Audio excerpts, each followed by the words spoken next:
A continuación vamos a llevar un tema de importancia, principalmente porque es una infección que está presente dentro de los programas de salud pública de nuestro país y es que tiene su importancia, ¿no?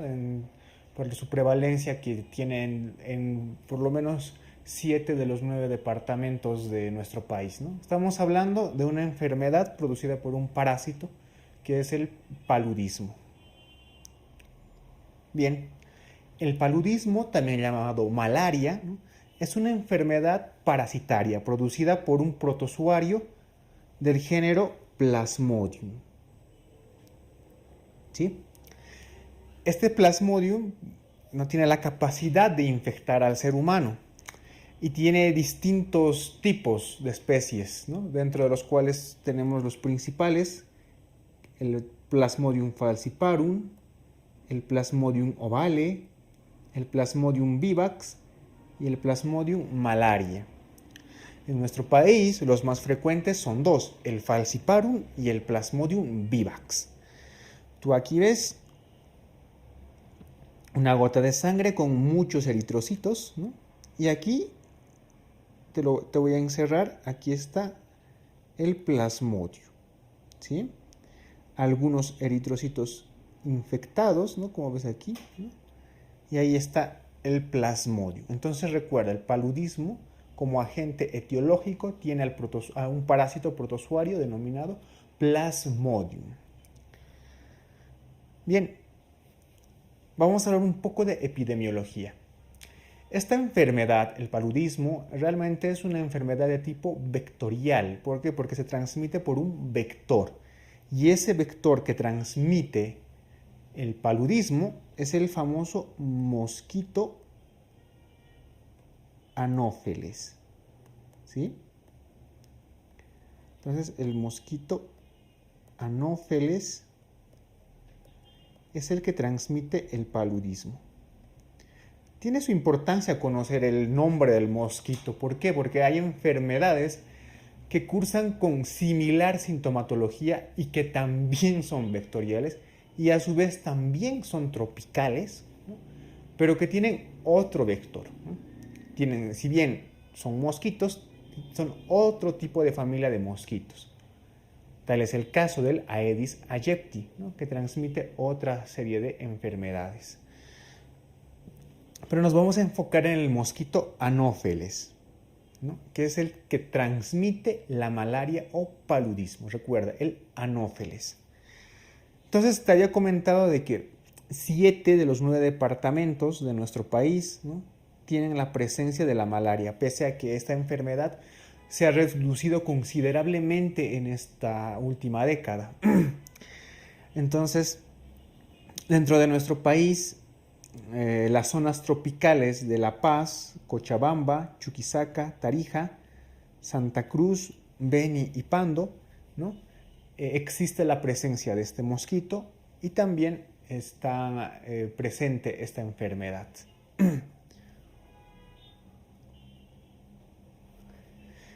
Vamos a hablar un poco del ciclo biológico del Plasmodium, ¿sí? Es importante conocer esto porque nos va a dar una idea más o menos de cómo se produce la transmisión y también nos da la explicación en parte de la sintomatología. Voy a dividir la diapositiva en dos partes, ¿no? Bien. Esta parte, la que hace referencia al estadio del mosquito, realmente no es importante que te la aprendas, así que te la voy a tachar con una X, ¿no? La parte que se encuentra en los estadios dentro del ser humano, es así que tienes que aprenderte. De los estadios del parásito en el mosquito, solo quiero que aprendas algo nada más, ¿no? Una primera parte que es la fase 8, ¿no? Y en la parte donde están los esporozoitos, ¿sí? Nada más. Un gametocito y un esporozoito. Para que me entiendas. Hemos dicho de que la malaria se transmite por el mosquito anófeles, por la picadura del mosquito anófeles, ¿sí? Pero no por los dos géneros, o sea, hembra y macho, sino por la hembra del mosquito anófeles. Eso es importante que lo sepas, ¿no?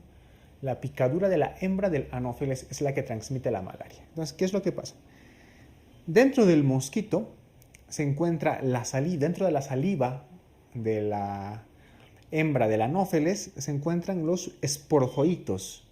Los esporozoitos son una fase del plasmodium, ¿no?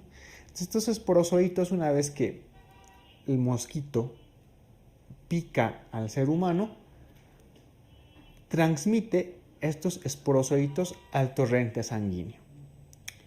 Entonces, estos esporozoitos llegan inmediatamente al hígado del paciente, ¿no? Llega a nuestros hepatocitos y dentro de nuestros hepatocitos se empiezan a multiplicar y forman lo que se llama esquizonte hepático, es decir, un hepatocito que está lleno, ¿no?, de parásitos de plasmodium, ¿no? Este esquizonte hepático se rompe, como aquí tú ves, ¿no? Y cuando se rompe libera nuevos, pero ya no esporozoitos, libera nuevos merozoitos, que es como la evolución, por así decirlo, ¿no?, de los esporozoitos. Entonces, primero están los esporozoitos. Por la picadura de la hembra del mosquito anófeles, llega a la sangre, hepatocito, dentro del hepatocito forma el esquizonte hepático. Este esquizonte se rompe y se forman los merozoitos. Estos merozoitos van a llegar a la sangre periférica, ¿no?, la sangre humana, y van a invadir inmediatamente los eritrocitos o nuestros hematíes, ¿no?, nuestros glóbulos rojos. Una vez que invade nuestros glóbulos rojos, se van a formar los trofozoitos. Los trofozoitos. En primer lugar, un trofozoito inmaduro dentro de nuestro glóbulo rojo y luego este trofozoito va madurando, ¿no?, dentro de nuestro eritrocito. Entonces, una vez que este eritrocito maduro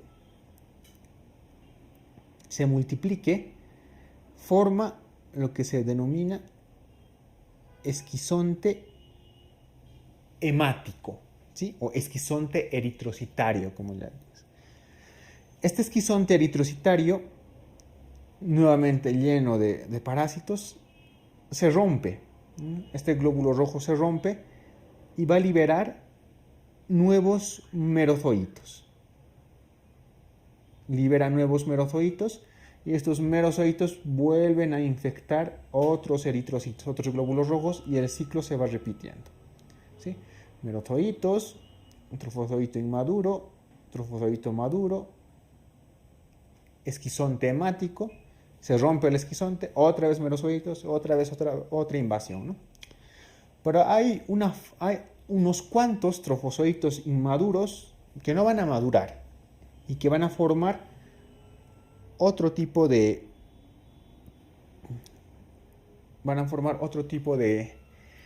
formas de plasmodium. En este caso estamos hablando de los gametocitos, ¿sí?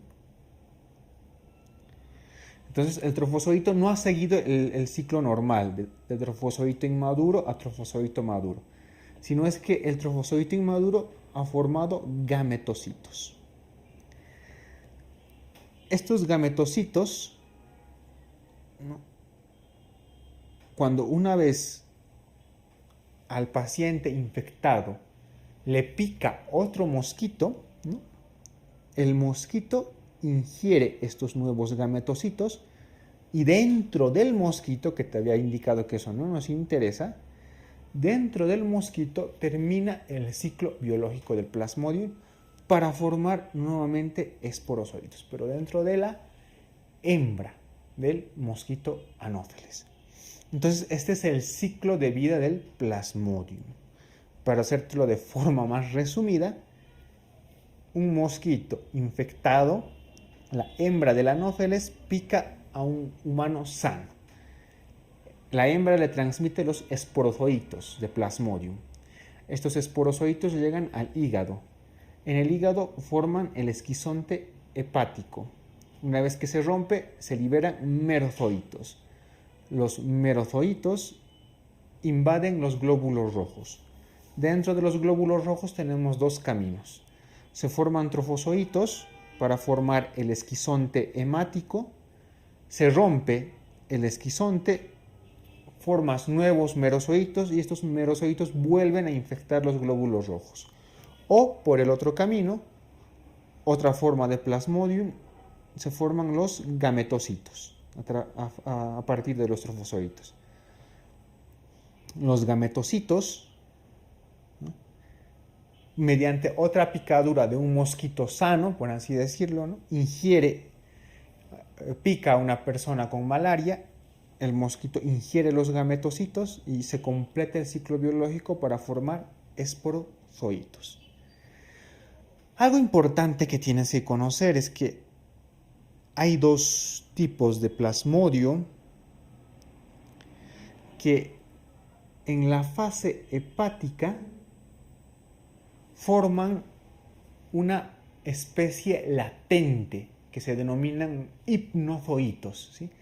Sobre todo el Plasmodium vivax y el ovale. O sea, los hipnozoitos son una forma latente, es decir, durmiente, que están dentro de los hepatocitos del hígado, ¿sí?, y que son propios del Plasmodium vivax y del Plasmodium ovale. Bien, una vez que hemos estudiado el ciclo de vida del Plasmodium, vamos a indicar cuál es la clínica de la malaria. La clínica de la malaria se caracteriza por presentar fiebre, una fiebre elevada y en picos, ¿sí? Estos accesos febriles coinciden con la rotura del esquizonte eritrocitario o hemático, ¿no?, que en el Plasmodium falciparum, vivax y ovale es de 48 horas y el Plasmodium malariae se rompe el esquizonte hemático en 72 horas. Esta característica hace que la fiebre en el paludismo tenga denominaciones especiales. Y es que tenemos una fiebre denominada terciana,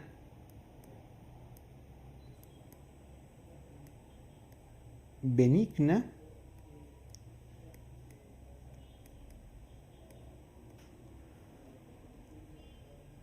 otra fiebre que se llama terciana maligna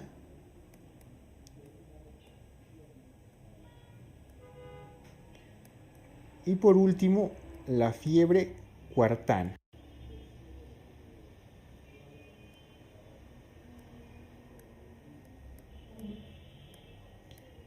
Pues bien, si tú recuerdas lo que te he dicho hace un momento, es que el esquizonte hemático en el Plasmodium falciparum, vivax y ovale se rompe a las 48 horas.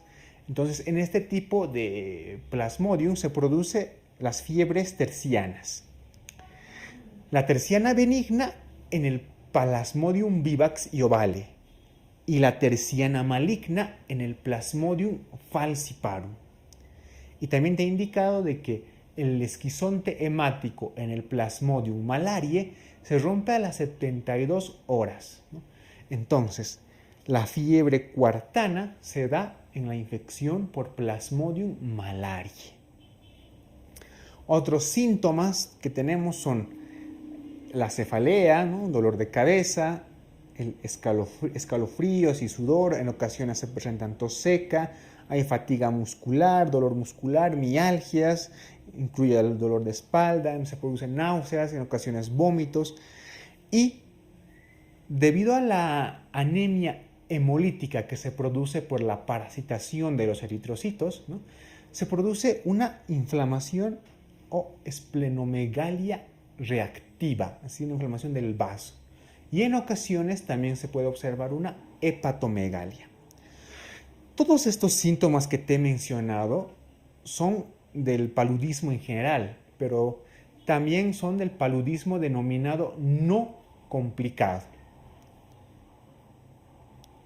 El paludismo grave o paludismo complicado es aquel que se produce por la infección del Plasmodium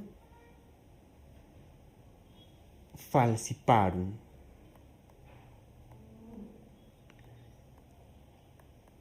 Entonces, esta infección por el Plasmodium falciparum, al margen de las manifestaciones generales que te he mencionado en la anterior diapositiva, va a presentar las siguientes características: una anemia grave, una anemia hemolítica con intensa parasitación, ¿no? Un gran número de parásitos que invaden gran número de eritrocitos, producen una anemia hemolítica muy grave. Un paludismo que curse con fracaso renal agudo también es grave, esto sobre todo por la hemoglobinuria que se produce por la degradación de los eritrocitos, ¿no? La hipoglucemia se produce principalmente porque los trofozoitos dentro de nuestros glóbulos rojos, para madurar, consumen mucha glucosa, ¿no? Entonces el paciente tiene hipoglucemia. Eso también está relacionado con el grado de parasitación que puede tener el paciente. Edema agudo de pulmón, ¿no? Se produce un edema agudo de pulmón no cardiogénico porque hay una mayor permeabilidad de los vasos sanguíneos. Se produce acidosis láctica. Esto tiene su explicación en que los parásitos dentro de los glóbulos rojos, ¿no?, fomentan la glucólisis anaerobia, es decir, fomentan la formación de ácido láctico. Por lo tanto, puede haber una acidosis láctica. Y la manifestación más grave del paludismo grave, ¿no?, es el paludismo cerebral, ¿no?, que trata de una infección palúdica que cursa con un deterioro del nivel de la conciencia del paciente. En algunos casos incluye convulsiones y focalidad, ¿no?, sobre todo convulsiones y un deterioro del nivel de conciencia. Se ha visto de que muchos pacientes que cursan con este paludismo con este paludismo cerebral, tienen una elevada mortalidad. Entonces recuerda, paludismo grave generalmente siempre se produce por la infección del Plasmodium falciparum, ¿no? Y un plasmodium grave puede ser clasificado si es que presenta alguno de estos criterios que ya te he mencionado: anemia grave, fracaso renal agudo, hipoglucemia, edema agudo de pulmón, acidosis láctica y paludismo cerebral. Para el diagnóstico de la malaria o paludismo, tenemos básicamente los siguientes métodos. El primero es el que se denomina examen de la gota gruesa, ¿no? Y es que se obtiene una muestra de sangre del paciente, ¿no? Se la lleva en un portaobjetos y mediante el microscopio se observa, ¿no? Y se trata de encontrar o identificar al parásito, en este caso al Plasmodium. Después, posteriormente a eso, se produce una tinción con Giemsa, y una vez que se hace la tinción con Giemsa, se identifica el tipo o especie de parásito, ya sea Falciparum, Vivax o Vale, y también el grado de parasitemia. Y esto es importante ya que es un índice pronóstico, ¿no? El grado de parasitemia, pues, es un índice pronóstico de la malaria o del paludismo. Entonces, el examen de gota gruesa, ¿no?, identificando al parásito, y posteriormente realizando la tinción de Giemsa, identificando la especie del Plasmodium y el grado de parasitemia, son el diagnóstico de certeza de esta enfermedad. Pero también podemos usar algunas técnicas rápidas, ¿sí?, mediante reactivos o mediante un kit de detección de malaria, ¿no? ¿Qué hacen estos kits? Estos kits detectan antígenos que son propios del Plasmodium, tales como el HPR2 o la PLDH, ¿sí? Entonces, como tú aquí observas, este kit para el diagnóstico rápido de la malaria pues te da una forma de leer los resultados, ya sea negativo, positivo e incluso invalidado, ¿no?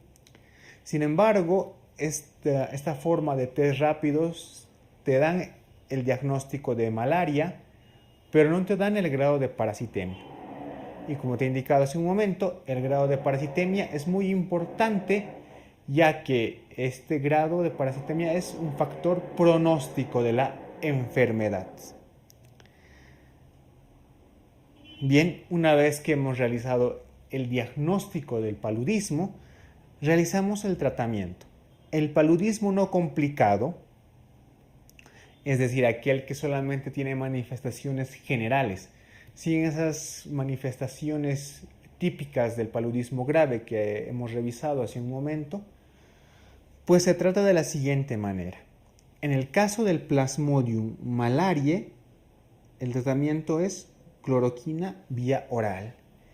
En el caso del Plasmodium vivax y Plasmodium ovale, el tratamiento es cloroquina más primaquina. ¿Por qué? La razón es la siguiente. Te había indicado de que tanto Plasmodium vivax como el ovale, dentro del hepatocito, pueden formar unas formas durmientes que se denominan hipnozoitos, ¿no? Y el antipalúdico de elección para destruir estos hipnozoitos es la primaquina. Por tanto, en Plasmodium vivax y ovale, al margen de la cloroquina, siempre debes asociar un erradicador de hipnozoitos como es la primaquina. En el caso del Plasmodium falciparum,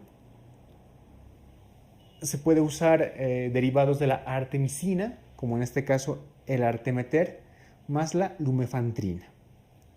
El tratamiento del paludismo complicado, que es propiamente del Plasmodium falciparum, ¿no?, se usa en un tratamiento vía intravenosa, en este caso de elección el artesunato intravenoso, o podemos usar la combinación de quinina más doxiciclina más clindamicina, ¿no?